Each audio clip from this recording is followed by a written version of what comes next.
Vamos a dar por inaugurado este tercer ciclo, año 2025, de este 47º Seminario Internacional que tiene como título Delitos Informáticos y la manipulación en redes sociales, inteligencia artificial.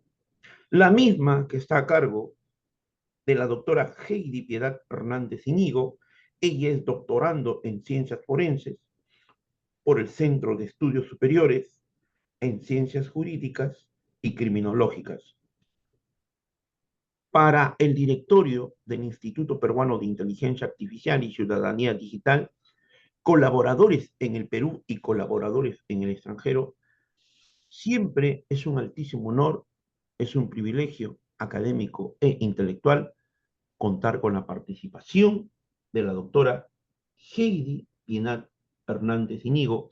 Ella es miembro e integrante del Instituto Peruano de Inteligencia Artificial. Estamos en una conexión remota y nos está acompañando desde el hermano país de México. Puede dar inicio a su maravillosa presentación, doctora Heidi. Bueno, pues muy bonito día a todos y a todas. Es un honor dirigirme hoy al Instituto Peruano de Inteligencia Artificial y agradezco especialmente a usted, doctor Daniel, por su visión, por su compromiso en abrir este espacio de diálogo sobre un tema que nos toca a cada uno de nosotros. Hoy vamos a hablar de los delitos informáticos y la manipulación en redes sociales. Bueno, pues vivimos en una era donde la información es poder, pero también es vulnerabilidad. Cada clic, cada mensaje y cada dato que compartimos puede convertirse en una evidencia, en una herramienta de manipulación o en un blanco de ataque. La pregunta que nos convoca es clara. ¿Cómo podemos protegernos de la verdad digital en un mundo donde lo virtual y lo real ya no tienen fronteras? Bueno, pues hoy recorreremos juntos los marcos legales, las normas internacionales y los protocolos forenses en los casos que demuestran que la justicia digital no es un concepto abstracto, sino una necesidad urgente. Bueno, pues los invito a que esta conferencia no solo sea un espacio de escucha, sino también de una reflexión activa, porque la seguridad digital no es responsabilidad de unos pocos especialistas. Es un compromiso colectivo que define la confianza en nuestras instituciones y en nuestra vida cotidiana. Bueno, pues vamos a comenzar este viaje hacia la trazabilidad, la evidencia y la defensa de la verdad en la era digital. Bueno, los delitos informáticos no solo se trata de que roban datos, moldean percepciones, incentivan conductas y erosionan confianza institucional. ¿Por qué importan los delitos informáticos? Bueno, pues el cibercrimen afecta la integridad, la confidencialidad y disponibilidad de la información, y la manipulación digital explota sesgos y arquitecturas de atención para dirigir narrativas. La evidencia digital pues no miente, salvo cuando la colección y la trazabilidad fallan. Imaginen que la identidad de ustedes, las conversaciones privadas y hasta las decisiones de compra están expuestas en un tablero invisible. Bueno, pues este tablero no está solamente en tu casa ni en tu oficina, sino está en la red, y de ahí cada clic puede ser una huella, cada dato puede ser un arma. ¿Cuál sería el corazón del problema? Bueno, pues la integridad, la confidencialidad y la disponibilidad. Son los tres pilares que sostienen esta seguridad digital. ¿Por qué sería la integridad? Bueno, porque la información no debe ser alterada. La confidencialidad, que solamente debe verla quien está ocupando esta situación. Y la disponibilidad, que esté accesible cuando se necesita. El cibercrimen ataca a estos pilares como un ladrón que no solo roba, sino que manipula las cerraduras y las cámaras de seguridad. ¿Cómo es esto? Bueno, pues las redes sociales no son neutrales. Estas están diseñadas para captar la atención, La delincuencia, como podemos ver, explota estos sesgos cognitivos. ¿Y qué va a utilizar? Pues el miedo, la urgencia, la pertinencia. Por ejemplo, un mensaje falso sobre un supuesto fraude bancario puede propagarse más rápido que la verdad. Esto es porque activa la emoción antes que la razón. Por ejemplo, si a alguien le llama y en un momento le están diciendo que,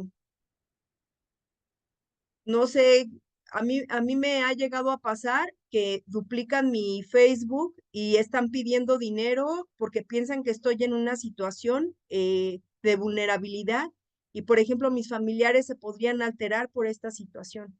Entonces, vean cómo también pueden tomar este tipo de datos, pueden tomar este tipo de herramientas y desgraciadamente la pueden utilizar ahora los delincuentes.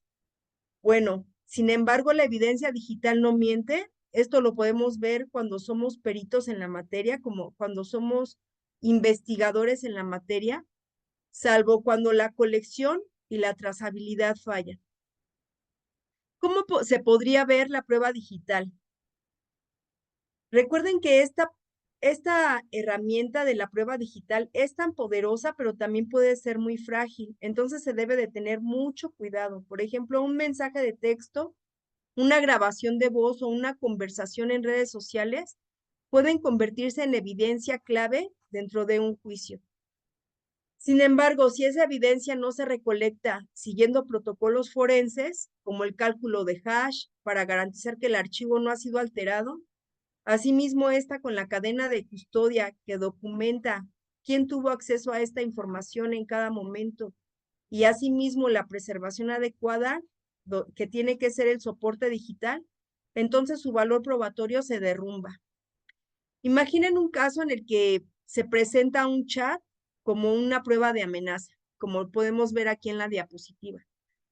Si el perito no muestra que este chat fue extraído directamente del dispositivo con hash que certifique su integridad, pues la defensa puede argumentar que el texto fue editado, fue manipulado o incluso también que pudiera haber sido fabricado. Lo mismo ocurre con una grabación, con una frase aislada que puede ser sacada de contexto. Y si no se acredita bien su origen y su autenticidad, el tribunal puede declararla inadmisible.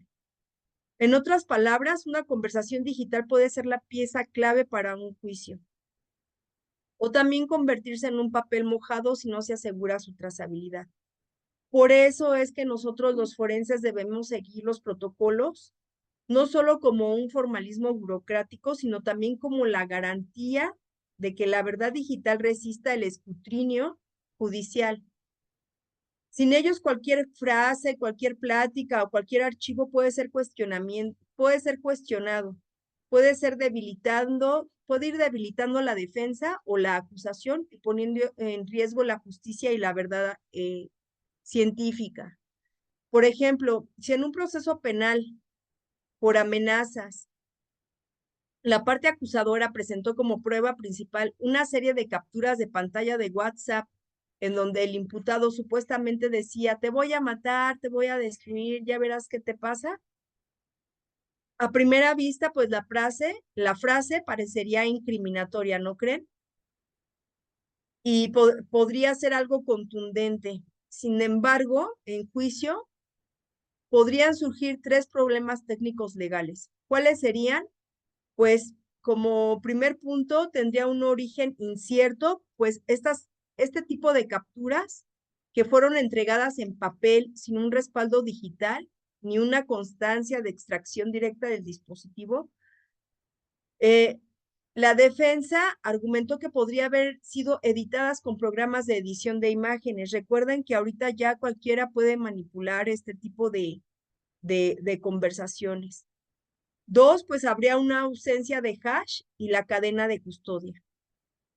No se acreditó que los archivos originales hubieran sido preservados con un hash criptográfico, por ejemplo, MD5, el SHA-1 y el SHA-256, pues tampoco existía registro de quién tuvo acceso a este teléfono, ni cuándo se hicieron este tipo de copias.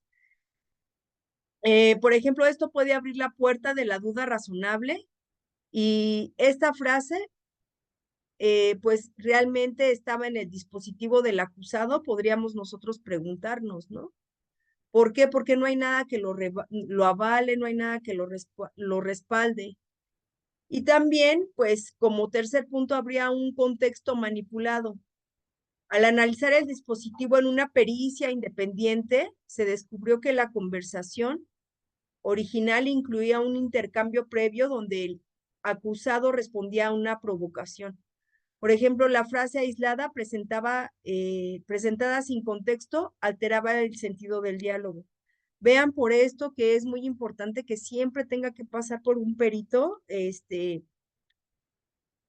informático para saber todo el contexto pues de la información. Un hash, por ejemplo, es una especie de huella digital de un archivo en conjunto de datos. Es un valor alfanumérico generado por un algoritmo matemático, como ya les comenté, como el MD5, por decir SHA-1 o SHA-256, que identifica de forma única el contenido de un archivo. Por ejemplo, si el archivo cambia, aunque solo sea un carácter, el hash también cambia completamente. Esto quiere decir que ha sido adulterado, que ha sido fabricado. El perito, al realizar este tipo de estudios y volverle a dar clic en el momento de que pide el hash, le vuelve a dar el mismo número, así sean 5 veces. Si lo está sacando del dispositivo original y de este se hizo una copia con ese cuidado para no alterar el original, siempre le va a dar el mismo algoritmo matemático. Entonces, esto nos ayuda mucho a los forenses. Y bueno, ustedes se preguntarían, ¿para qué sirve en ciencias forenses este tipo de información? Bueno, pues en criminalística digital, el hash se usa para verificar la integridad de la evidencia digital. Ya les comenté, asegura que el archivo no ha sido modificado desde su adquisición. Obviamente que esto ayuda también para documentar la cadena de custodia. Cada vez que se copia o se analiza el archivo, se recalcula el hash para confirmar que sigue siendo el mismo. Como les dije, no se debe de mover ningún número. Y también se puede defender la autenticidad en juicio y si el hash coincide con el original, se puede afirmar que la evidencia es confiable y que no ha sido alterada. Vamos a ver un ejemplo práctico. Supongamos que extraen una conversación de WhatsApp como evidencia al generar el archivo, por ejemplo, se calcula su hash. Vamos a pensar que el hash es SHA-256, 2.3F85A12C9, etcétera, etcétera. Si alguien intenta modificar esta conversación, por ejemplo, cambia una palabra, el nuevo hash será completamente distinto. Por ejemplo, será SHA-256, dos puntos. Ya en vez de ser 3F785, podría ser 9A1C37D. O sea, esto se podría demostrar que la evidencia ha sido alterada y obviamente pues ya no es válida. Vean por qué es tan importante y ahora con los deepfakes, por ejemplo, ahora que se puede alterar tan fácilmente este tipo de información, pues obviamente que el perito, al realizar este tipo de estudios, va a hacer a que el hash sea el guardián silencioso de la evidencia digital. Ya sabemos que si cambia algo, pues en ese momento vamos a saber que ha sido pues manipulado. Y pues, ¿cómo se tiene el hash original? Bueno, pues durante la adquisición forense, al extraer el archivo, por ejemplo, de una conversación de WhatsApp, un correo o de una imagen, se calcula inmediatamente un hash criptográfico, como ya les dije. Este hash obviamente se va a documentar con la cadena de custodia y se asocia al archivo original. Y durante el análisis, cada vez que se accede al archivo, se recalcula el hash para verificar que siga siendo el mismo, como ya se los había comentado. Entonces ya saben que si el hash cambia, significa que el archivo fue modificado. Y si no se calculó el hash al inicio, pues si no se generó el hash en el momento de la adquisición, pues no hay forma técnica de saber con certeza si el archivo fue modificado. Entonces vean, cómo se pueden comparar versiones, si existen respaldos previos, pues obviamente siempre hay que buscar estas inconsistencias en los metadatos, en las fechas, en los tamaños, en los permisos. Por ejemplo, los metadatos también se alteran eh, cuando pasa una imagen a otro celular, entonces ya el metadato ya pues no nos va a dar el mismo. Entonces, hay que solicitar la pericia independientemente para detectar alteraciones, por ejemplo, en la edición de imágenes o en la manipulación del texto. Pero si el hash original no puedes probar la integridad del archivo, ¿qué pasaría? Bueno, pues esto es tener como una caja fuerte, sin saber si alguien lo abrió, no hay sello roto, no hay alarma, no hay registro, y entonces el hash original es el punto cero de la trazabilidad digital. O sea, vean cómo ese es el candado y esa es la evidencia que nos puede dar, obviamente, el principio de mismicidad y va a aparecer intacta. Pero si fue manipulada, pues obviamente que no vamos a saber si fue manipulada.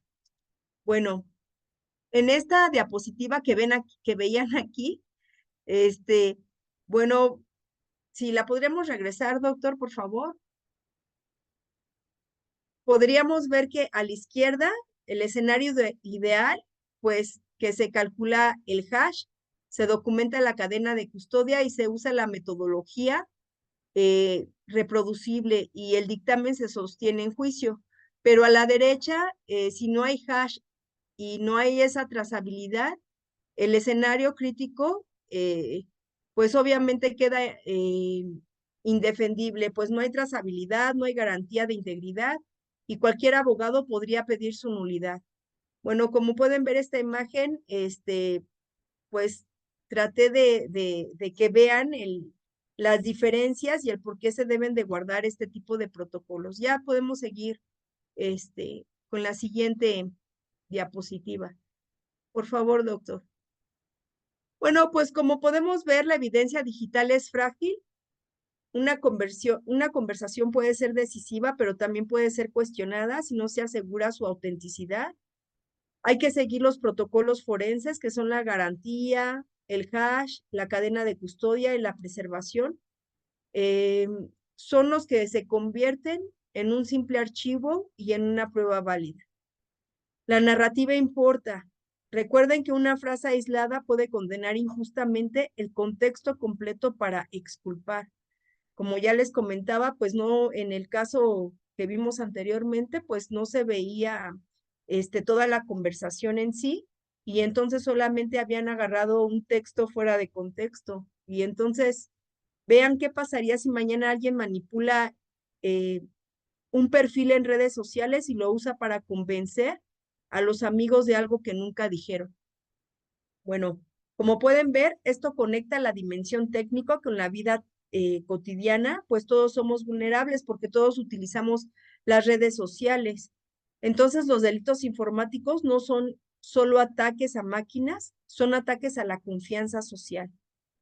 Recuerden que la seguridad digital es hoy la nueva frontera de la justicia y en esa frontera la evidencia bien preservada es nuestra única defensa.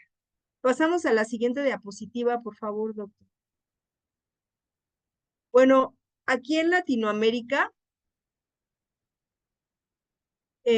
por ejemplo, no existe una definición interamericana uniforme del cibercrimen para cada país, pues cada país legisla de forma autónoma y aunque muchos coinciden en sancionar conductas que afectan la integridad, la confidencialidad y la disponibilidad de la información, los criterios pueden variar. Por ejemplo, la integridad eh, significa que los datos no sean alterados sin autorización. La confidencialidad, que solo accedan quienes están autorizados, y la disponibilidad, que los sistemas funcionen cuando se necesiten.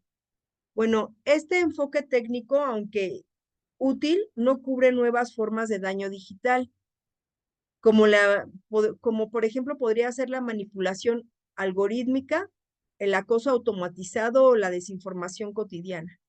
Por ejemplo, en Latinoamérica el cibercrimen se define por lo que dañan los sistemas, pero no siempre por lo que daña a las personas, o sea, algo moral. El riesgo democrático, pues, ¿qué pasa con los discursos en línea? Bueno, pasamos a la siguiente diapositiva, por favor.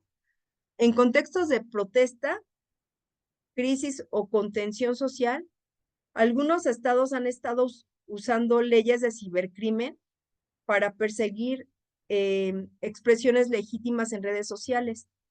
Esto genera dos riesgos. Por ejemplo, la criminalización del discurso, en donde se sanciona la difusión o la información u opiniones o críticas bajo figuras como difamación digital o incitación. ¿Cuál sería el efecto inhibitorio? Pues los ciudadanos dejan de opinar por miedo a represalias legales. Bueno, este fenómeno ha sido documentado por organizaciones como Media Defense y la Alianza Regional por la Libre Expresión, que advierten sobre el uso del derecho penal para silenciar voces incómodas. Como podemos ver, cuando un algoritmo censura y el Código Penal castiga, la democracia pues se vuelve silenciosa. ¿Cómo sería esta manipulación en las redes sociales? Bueno, pues esta se opera mediante algoritmos, por bots y técnicas de ingeniería social, en donde distorsionan la percepción pública y las personas creen cosas que no pasaron. En criminalística digital se identifican mediante indicadores forenses como una sincronía de cuentas, como anomalías de tráfico y vínculos entre dominios. Por ejemplo, un caso reciente en México mostró que 8 millones de bots promovieron algo que no había sucedido, revelando una campaña artificial de influencia.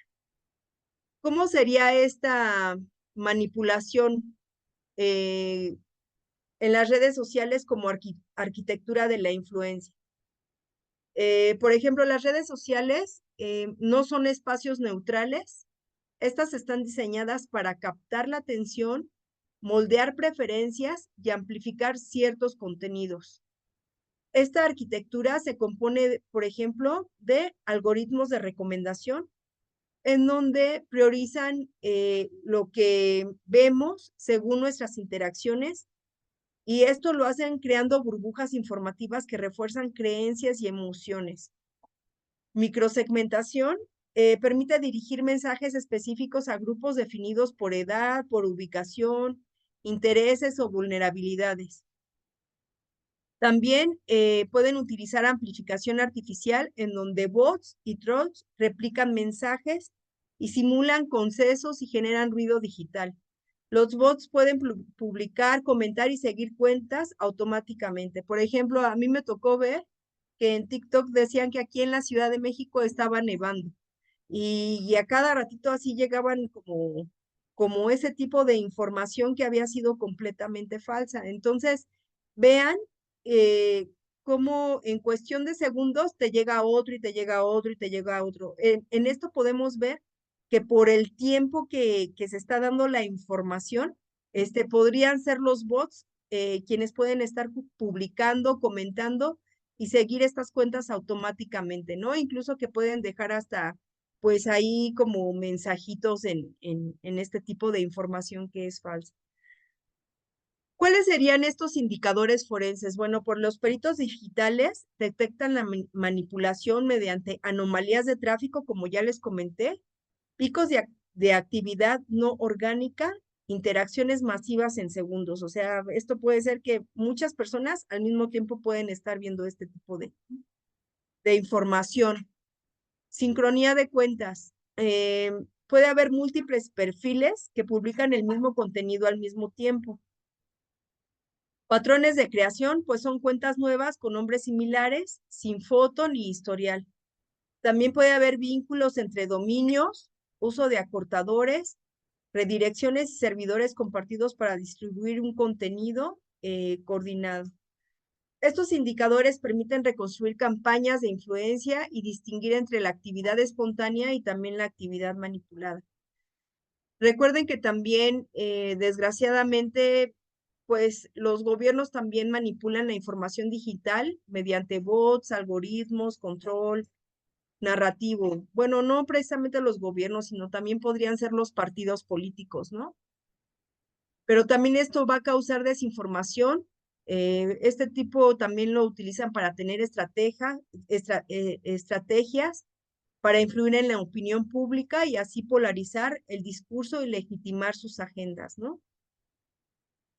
Como ya les comenté, este tipo de estrategias comunes de manipulación informativa, podrían utilizar los bots, que simulan apoyo popular, inflan tendencias, atacan opositores o amplifican narrativas oficiales. ¿Cómo operan? Pues se publican en masa, se replican hashtags, responden con frases programadas y aparentan ser ciudadanos reales. Por ejemplo, durante las campañas electorales, también podemos ver miles de cuentas falsas que promueven logros gubernamentales o también desacreditan a críticos, ¿no?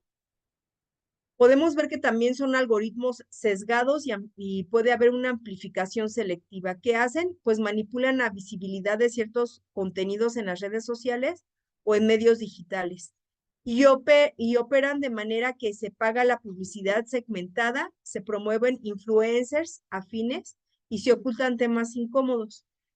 Por ejemplo, un ejemplo típico es un escándalo político en donde podría quedar enterrado si el algoritmo prioriza contenido distractor o emocional. O sea, que den, por ejemplo, una noticia que pasó, pero en ese momento dan otra noticia y obviamente van a aventar muchos bots, mucha información que no es verdadera de otra noticia para que esta noticia que no quieren que conozca la gente no se dé a conocer, ¿no? Eh, Pueden utilizar desinformación y fake news, en donde difunden noticias falsas, como ya les comentaba, o distorsionadas para confundir, dividir o justificar acciones. Se crean portales fantasmas, se editan imágenes y se sacan frases de contexto. Por ejemplo, durante la crisis sanitarias o protestas, se difunden rumores para acreditar a líderes sociales, ¿no? Esto también lo puede encontrar en el Milenio, ¿no? En el periódico Milenio. Si lo buscan en redes sociales, de hecho también hay pues hay un apartado en donde habla de esta desinformación en las redes sociales y hablan de tener cuidado. Bueno, pues también hay narrativas emocionales y simbólicas. Por ejemplo, ¿qué hacen? Usan símbolos, frases virales o causas populares para generar identificación emocional. Por ejemplo, se apropian de movimientos sociales y se usan banderas, memes o figuras culturales, incluso también pueden utilizar como canciones, ¿no? Por ejemplo, pueden utilizar la imagen de un héroe popular para justificar medidas impopulares. También influyen en medios tradicionales, limitan el acceso a plataformas o también presionan a los periodistas. Se retiran concesiones, se bloquean contenidos y se promueve autocensura. De hecho, en algunos países, sobre todo en los socialistas, los medios públicos solo difunden versiones oficiales, mientras los independientes se enfrentan restricciones, ¿no? Si ven algo que no les gusta, pues obviamente que la van a borrar. Como podemos ver, la manipulación digital no necesita tanques ni censura explícita, solo necesita algoritmos, bots y emociones bien dirigidas. Porque pues obviamente que nosotros los seres humanos somos muy emocionales, entonces vamos a ver este tipo de manipulación y mucha gente incluso se la va a creer y va a pensar que es verdad y empiezan como a enojarse y puede provocar muchas cosas, ¿no? Bueno, Ahora vamos a pasar a la siguiente diapositiva, porque quiero comentarles que existen, bueno, ya aquí ya vieron cuáles son los algoritmos sesgados y la amplificación selectiva. Ya les comenté que este tipo de información, obviamente que la van a manipular, pero también es muy importante siempre ver los hash, si son auténticos, si no son auténticos, etcétera, ¿no? Seguimos a la siguiente diapositiva. Por favor, Doc.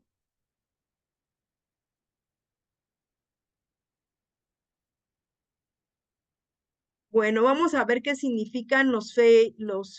Bueno, ya vimos qué significan los fakes news. Los fake news, permítanme. Ay.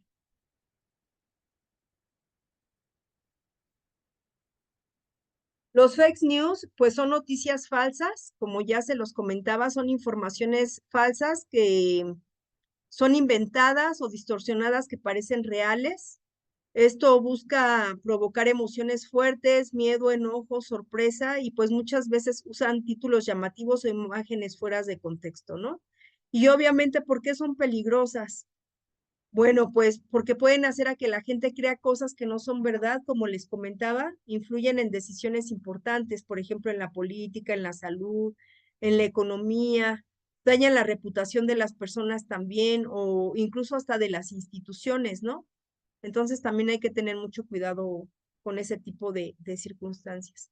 Ahora, vamos a pasar a la siguiente diapositiva. Les voy a hablar que en criminalística existen varios instrumentos bajo la norma ISO y guías forenses aplicables para hacer una adecuada investigación cuando pasa este tipo de situaciones. Pasamos a la siguiente diapositiva, por favor, doctor. Bueno, ¿qué es la norma ISO? Vamos a ver qué es la norma ISO para empezar. Es la Organización Internacional de Normalización. Es una entidad que crea normas internacionales para asegurar calidad, seguridad y confianza. ISO viene del griego isos, que significa igual. Ya les comenté que es una organización no gubernamental fundada en 1947, con sede en Ginebra, Suiza, y reúne más de 160 países miembros que colaboran para establecer estándares comunes, ¿no? ¿Qué hace este tipo de normas? Pues obviamente que hacen como reglamentos a seguir para que precisamente la información no se desvíe de lo que tendría que ser.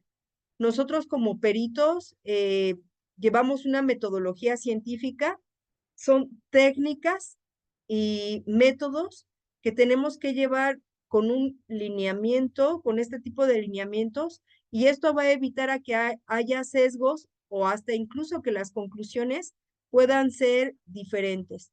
Es por eso que ahora ya existen este tipo de normas en las ciencias forenses. Y bueno, tenemos la norma ISO, la ISO-EC, que es la 27001, que es la gestión de seguridad de la información. También tenemos la ISO 27037, que es la identificación de recolección y preservación de la evidencia digital.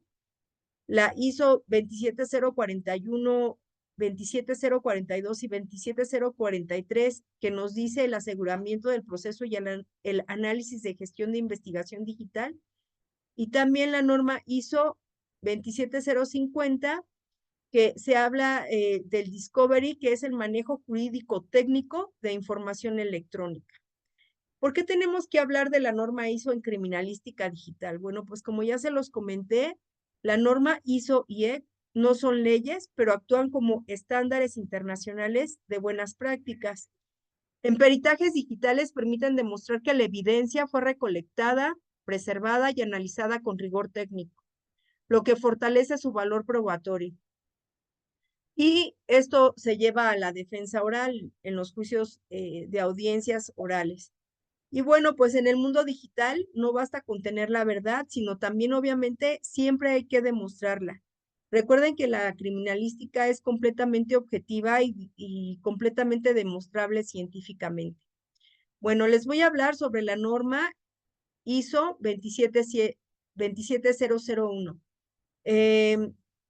Esta realiza una gestión de seguridad de la información y establece un sistema de gestión para proteger la información frente a accesos no autorizados o alteraciones o pérdidas. En la aplicación forense se define como los controles para asegurar que los datos digitales, serían la evidencia, los informes, los dispositivos, estén protegidos durante todo el proceso pericial. Por ejemplo, un laboratorio forense que aplica la ISO 27001 tiene protocolos para acceso restringido. Por ejemplo, el respaldo es seguro y el monitoreo de actividad. Recuerden que la seguridad no solo es un candado, sino también es un sistema vivo que previene errores y manipulaciones, como ya les comenté. Ahora les voy a hablar de la norma ISO 27037, que habla de la identificación, de la recolección y la preservación de la evidencia digital. Esta establece cómo identificar qué es la evidencia digital, cómo recolectarla sin afectarla y cómo preservarla para el análisis posterior. Esta tiene una aplicación forense y define el uso de herramientas certificadas, los cálculos de hash, como ya les he venido diciendo, la duplicación forense y la documentación de la cadena de custodia. Por ejemplo, un perito que extrae una conversación de WhatsApp debe aplicar esta norma para garantizar que el archivo no fue modificado y que puede ser reproducido. Recuerden que la evidencia digital pues no se toca, se duplica, se preserva y se documenta. Pasamos a la siguiente diapositiva, por favor, Doc. Ahora vamos a hablar de la norma ISO 27041, 27042 y 27043. Esta habla del aseguramiento, el análisis y la gestión de investigación digital. Y, por ejemplo, la 27041 regula el aseguramiento que el proceso de investigación digital sea válido y reproducible. La 27042 establece cómo analizar la evidencia digital con métodos verificables, o sea, esto que debe de tener los software que se requieren. La 27043 define cómo gestionar una investigación digital completa desde la detección hasta la conclusión. La aplicación forense de estas normas pues permiten que el dictamen técnico sea defendible en juicio al demostrar que el análisis fue riguroso, trazable y sin sesgos. Por ejemplo, en un caso de fraude informático, el perito aplica estas normas para correlacionar los logs, los metadatos, los patrones de acceso, asegurando que sus conclusiones sean replicables por otro experto. Recuerden que no basta encontrar la evidencia, hay que demostrar cómo también se llegó a esta evidencia. Porque si no, en las audiencias de juicio oral, obviamente que nos van a tumbar esta parte si no se demuestra de esta manera. Pasamos a la siguiente diapositiva, por favor. Bueno, aquí en estas diapositivas vamos a hablar sobre las etapas forenses. Aquí es cuando se utilizan este tipo de instrumentos, aunque creo que todavía me faltó hablar de la ISO 27050, que es la Discovery. Esta norma ISO se trata del descubrimiento electrónico. ¿Qué regula esta norma ISO de Discovery? Establece cómo manejar la información electrónica en contextos jurídicos, especialmente en litigios civiles y penales. La aplicación forense pues define cómo preservar, revisar y presentar correos, documentos, registros y archivos digitales como evidencia legal. Recuerden que les comenté que es muy importante extraerla del aparato original, pero se debe de extraer precisamente con mucho cuidado sin alterar este tipo de evidencia. Bueno, pues el e-discovery es el puente entre lo técnico y lo jurídico, donde el archivo se convierte en argumento. Bueno, aquí en esta tabla, estas normas no actúan solas. Recuerden que forman un ecosistema de trazabilidad que cubre, por ejemplo, las etapas forenses, en donde las normas ISO se hacen aplicables, por ejemplo, la seguridad del entorno, la recolección de las evidencias, la validación del proceso, el análisis técnico y la gestión de investigación y la presentación jurídica. Aquí es donde les muestro en qué etapa se tiene que realizar este instrumento de la norma ISO. Bueno, aquí en México hay también estándares internacionales, como el Código Penal Federal, en donde nos da los accesos ilícitos, que nos dice los daños a los sistemas. También la Ley Federal de Protección de Datos Personales en posesión de particulares, en donde esta ley habla sobre la legislación de fraudes y de telecomunicaciones. Y también tenemos el marco internacional, en donde tenemos el convenio de Budapest sobre la ciberdelincuencia, y nos da los principios de cooperación, de cooperación transfronteriza, la preservación rápida de datos y la tipificación de accesos lícitos. Pasamos a la siguiente diapositiva. Por favor, doctor. Bueno, aquí podemos ver, aquí en México, como ya les comentaba, los delitos informáticos están regulados por distintas leyes que buscan proteger tanto a las personas como a las instituciones. Como ya les dije, en el Código Penal Federal, pues tipifica conductas con el acceso ilícito a los sistemas, a la interferencia en datos, por ejemplo, cuando se va a intervenir en una conversación, eh, para poder observar conversaciones, pues obviamente que se tiene que pedir un permiso del juez, y este permiso se tiene que fundar y motivar para que se vea este, por qué se está realizando esta interferencia por ejemplo, en los teléfonos, ¿no? Si alguien entra sin permiso también a los correos electrónicos, borra los mensajes eh, por ejemplo, aquí en México no solamente sería una falta de respeto, sino también esto es un delito tipificado. Entonces vean cómo también es muy importante observar que dentro de la regulación debemos ver qué medios de investigación se requieren en orden del juez para precisamente no transgredir las leyes, ¿no? Bueno, pues también tenemos la Ley Federal de Protección de Datos Personales en posesión de particulares. Esta protege la información privada que empresas y particulares manejan. Por ejemplo, cuando dan su teléfono a una tienda, esta tienda está obligada por ley a cuidarlo como si fuera un tesoro, ¿no? La Ley General de Protección de Datos Personales en posesión de sujetos obligados, esta aplica a instituciones públicas, también a guardar este tipo de datos. Si una dependencia gubernamental guarda tu historial médico, debe garantizar que nadie lo utilice indebidamente. También tenemos la legislación en fraudes y telecomunicaciones, en donde regulan fraudes electrónicos por suplantación de identidad y delitos cometidos a través de redes de comunicación. Por ejemplo, el típico mensaje de su banco necesita verificar su cuenta y puede ser perseguido como fraude electrónico, ¿no? Cuando, por ejemplo, nos engañan y nos piden y nos dicen que demos nuestro NIP de seguridad. Entonces vean cómo si hay leyes que nos puedan respaldar. Y también en el marco internacional, pues tenemos el Convenio de Budapest sobre ciberdelincuencia. Este tratado está firmado por más de 60 países, y es el primer marco internacional para combatir el cibercrimen. Aunque México no lo ha ratificado, sus principios son referencia global. Por ejemplo, la cooperación transfronteriza. En los delitos informáticos no conocen fronteras. El convenio facilita a un país que pueda pedir ayuda a otro para investigar un ataque. Por ejemplo, si un hacker en Rumanía roba datos de una empresa mexicana, El Convenio de Budapest permite que ambos países colaboren en la investigación.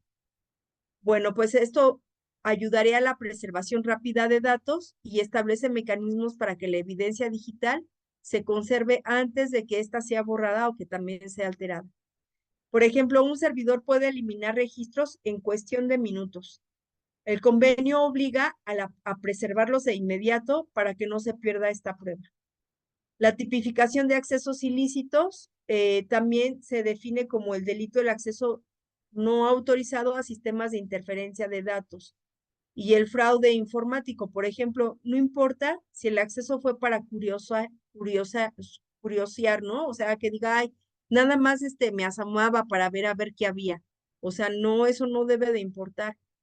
Si la persona entra sin permiso a un sistema, es delito en cualquier país que adopte este convenio. Bueno, pues como ven, en México la información personal es un derecho protegido por ley. En el mundo es un bien que necesita cooperación internacional para defenderse. Recuerden que el cibercrimen pues no respeta fronteras, lo que empieza en un teclado, eh, en otro contiene, el otro que puede ver este teclado, pues puede terminar afectando una cuenta bancaria, ¿no?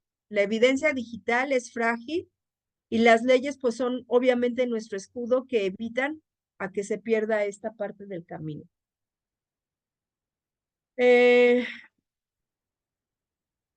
Por ejemplo, también tenemos protocolos periciales y cadena de custodia digital. Recuerden que desde la escena hasta el dictamen se tiene que realizar con una identificación, la adquisición, la preservación, el análisis y el reporte, y esta es la que se va a llevar a la defensa oral. Tiene que tener una trazabilidad operativa. Recuerden que deben de llevar métodos y técnicas bajo los instrumentos internacionales para que tenga este respaldo en donde el registro ininterrumpido como los hash, el control de acceso, la validación de herramientas y la reproducibilidad y contrapericias, pues obviamente tengan esa legalidad. Y cuando vamos a demostrar esto y se hace una reconstrucción, pues obviamente que se tiene que tener en cuenta la línea del tiempo, la matriz de observación, el grafo de las relaciones, el contraste con la normatividad aplicable. Recuerden del discovery, ¿no? Y también el fraude por ingeniería social. Recuerden que la evidencia en dispositivos, logs, metadatos y trazas de red deben estar enmarcadas legalmente para tener esa defensa técnica. Y obviamente que los peritos o los investigadores deben de tener la capacitación, la gobernanza y la comunicación pública bajo los protocolos mínimos y así realizar un buen desempeño para las unidades periciales. Por ejemplo, desde la escena del crimen, el proceso forense digital sigue una ruta estricta que garantiza que la evidencia sea válida en juicio. ¿Cómo sería esto? Bueno, pues primero tendría que tener una identificación en donde se reconoce que los elementos son relevantes y donde los dispositivos tengan las cuentas y los registros. Por ejemplo, un celular con mensajes sospechosos o un servidor con logs de acceso. O sea, esto es a lo que se refiere esta identificación. Y obviamente que esto se tiene que hacer esta descripción dentro de un dictamen. Y también se tiene, en este dictamen, también se tiene que mencionar la adquisición, o sea, cómo se obtienen las copias forenses para no alterar el original. Recuerden que se usan duplicaciones bit a bit. Recuerden que el bit es la parte más pequeña que da toda la información. Y se calculan los hashes, que los hashes no se deben de alterar para que precisamente siga teniendo como ese orden que se tenía desde un inicio. La preservación. Esta preservación es muy importante dentro de un dictamen porque asegura que la evidencia se mantenga intacta. Recuerden que el almacenamiento debe de estar seguro, debe de tener este control de acceso y debe de estar documentada de cada movimiento. Recuerden que también se tiene que hacer un análisis y también se tiene que mostrar con qué herramientas certificadas se ocuparon para extraer este tipo de patrones o metadatos que están relacionados con el hecho que nos ocupa. Pero estos software obviamente también tienen que tener una validación cruzada y que debe de estar, pues obviamente, en óptimas condiciones. Y se tiene que hacer un reporte, esto es redactar un dictamen claro, estructurado y verificable, en donde incluye una metodología científica, recuerden que es la observación, la hipótesis, la experimentación y el resultado, ¿no? Obviamente que bajo el método inductivo, deductivo, analítico, sintético. Y esto va a ser llevado a la defensa oral y esto va a presentarse y tiene que sostener la evidencia ante el tribunal respondiendo el interrogatorio y contrainterrogatorio. Es por eso que es muy importante este tipo de trazabilidad operativa. Recuerden que es el camino que sigue la evidencia desde que se obtiene hasta que se presenta en juicio con sus pilares, ¿va? Que es el registro ininterrumpido, los hash, el control de acceso, la validación de herramientas, la reproducibilidad y la contrapericia, ¿va?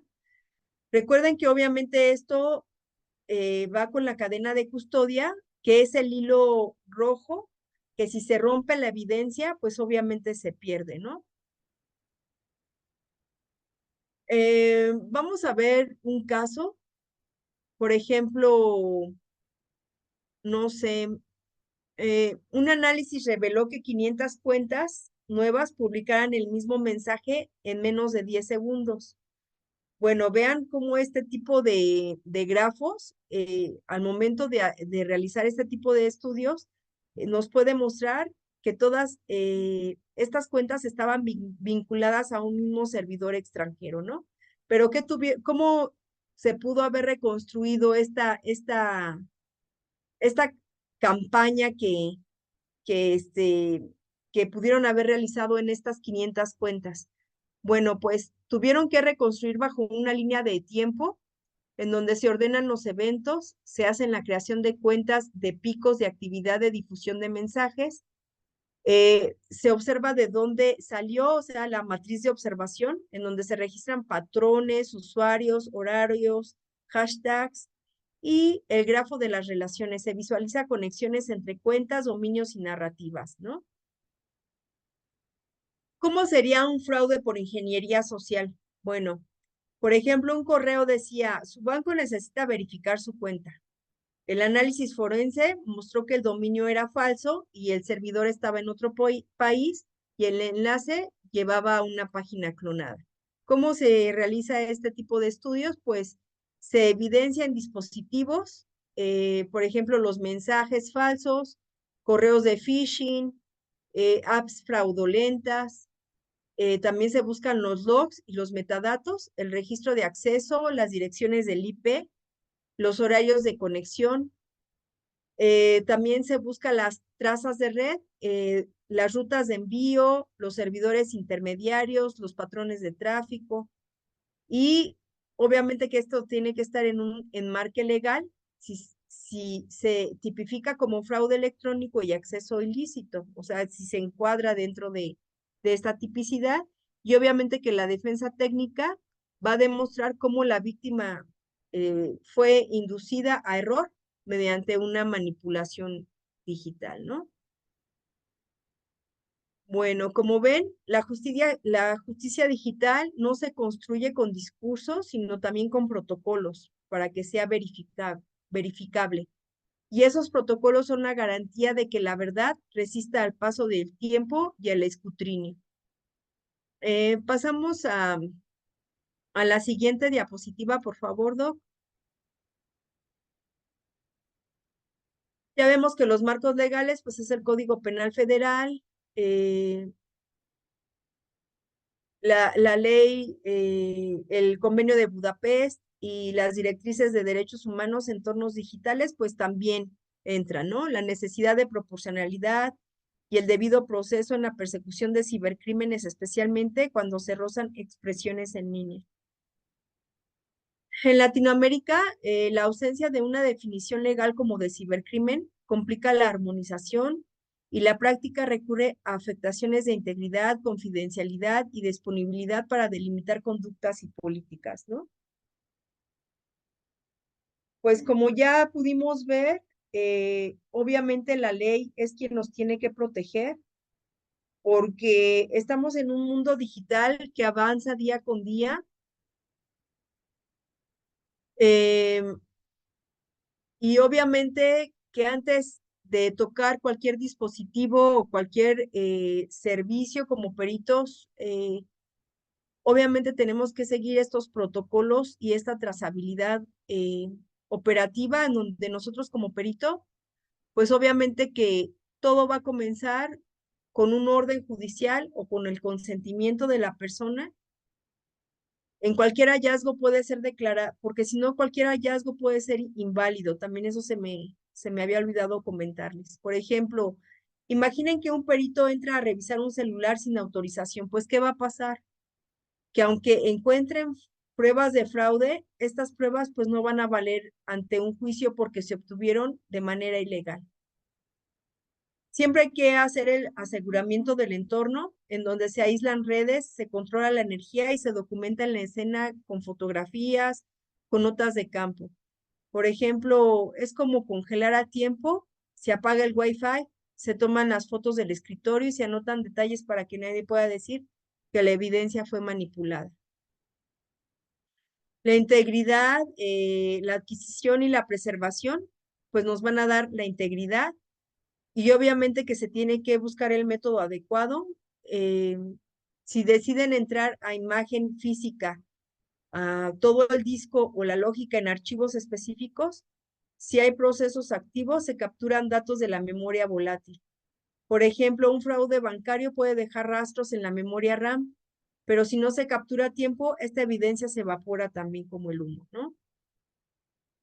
También hay que buscar los servicios en la nube y en las redes sociales, en donde se solicitan datos a proveedores y se preservan, expedita y se descargan artefactos como logs, metadatos y tokens. Por ejemplo, un mensaje borrado en Facebook sí se puede recuperar si se pide a la plataforma que conserve los registros antes de que desaparezca. Recuerden que el análisis pues tiene que llevar las herramientas de la norma ISO y siempre hay que recolectarlas con este tipo de instrumentos. Recuerden que podemos encontrar manipulaciones en las redes sociales y debemos de tener indicadores y respuesta pericial. Estos indicadores técnicos, obviamente que tienen que ser sincronía y volumen, en donde tiene que haber picos coordinados, replicación de mensajes, cuentas nuevas con actividad anómala. Es cuando nos vamos a dar cuenta que este tipo de servidores, pues, cuando se tiene esta sincronía y volumen, nos vamos a dar cuenta que, pues, fueron manipulados, ¿no? En las redes sociales, que no son auténticos. La huella de automatización, en donde los ritmos imposibles, como los usos de apps y patrones de publicación y metadatos, pues no son homogéneos. Y vamos a tener una respuesta operativa en la preservación temprana, capturas certificadas, exportaciones con metadatos y solicitudes de conservación en plataformas y segmentos de hipótesis, en donde es espontáneo contra coordinado, orgánico contra automatizado y nocional contra transfronterizo. También hay que hacer una evaluación del impacto, hay que ver hasta dónde llega el alcance, la exposición, la potencial del daño, y esto podría ser en fraude, en coacción, afectación, también en donde pueden afectar a una persona o a una institución en su reputación misma, ¿no? Hay que observar en la región de campañas coordinadas y fraudes de ingeniería social, son crecientes si su abordaje exige, por eso hay que exigir los protocolos forenses y las políticas que no vulneren derechos ni criminalicen indebidamente expresiones legítimas. Em, pues bueno, espero que esta conferencia les haya agradado. Hoy hemos visto que los delitos informáticos y la manipulación en redes sociales pues no son una amenaza abstracta, son realidades que ponen a prueba nuestra capacidad de proteger la verdad, la confianza y los derechos humanos. Recuerden que la evidencia digital, los protocolos forenses y los marcos legales internacionales son nuestra herramienta, pero la verdadera fuerza está en la capacitación, en la gobernanza y la comunicación pública que nos permiten enfrentar este tipo de retos con rigor y ética. Bueno, los invito a cada uno de ustedes se conviertan en guardianes de la trazabilidad digital, que sean defensores de la integridad de la información y los promotores de un uso con responsabilidad de esta inteligencia artificial. Recuerden, porque la justicia digital no se construye con discursos, sino también con acciones concretas, y estas acciones empiezan aquí con nosotros hoy día. Bueno, pues muchísimas gracias. Muchas gracias. Estoy muy agradecida con el instituto y también con el doctor Daniel. Y pues recuerden que la defensa de la verdad digital y la responsabilidad ética debe de ser en esta era digital. Muchísimas gracias, doctor. Muy bien, vamos, vamos a dar por clausurado este tercer ciclo de este 47º Seminario Internacional que tuvo como título Delitos informáticos y la manipulación en las redes sociales, inteligencia artificial, la misma que estuvo a cargo por la doctora Heidi Piedad Hernández Iñigo. Para el directorio del Instituto Colaboradores en el Perú y en el extranjero, siempre es un altísimo honor contar con la participación de la doctora Heidi. Un abrazo muy fuerte a usted, doctora, y muchas gracias por esta maravillosa presentación. Gracias, doc. Buenas noches.